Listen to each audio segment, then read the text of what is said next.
حاجه يعني انت مش محتاجاها، شويه جبن نشفوا عندك مش هتحتاجيهم، بواقي حتت متقطعه، هتعملي بيهم الاكله اللي احنا نعملها مع بعض. معايا كده رغيف، ومعايا شويه ميكس جبن، ومعايا قرن فلفل سبايسي، ومعايا كده كام حته فلفل الوان.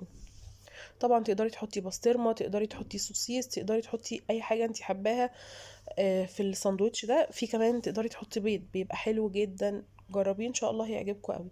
معايا كده بقى في الرغيف ده حشيته شويه جبن محترمين. انا شخصيا بموت في حاجه اسمها جبن، في البيتزا، في الكريب، في اي حاجه ينفع يتحط لها جبن، ما بستخسرش خالص وما بفكرش كمان. فهنا بقى عملت الساندوتش ده، عايزه اقول لكم بجد لما تجربوه هتدمنوه، هتحسوا ان انتوا كل يوم عايزين تعملوا نفس الساندوتش ده، لانه هو مش مكلف خالص، وبشويه جبن بسيطه يعني، مش لازم ميكس جبن اللي انا حطاه، انا كان عندي ميكس في التلاجة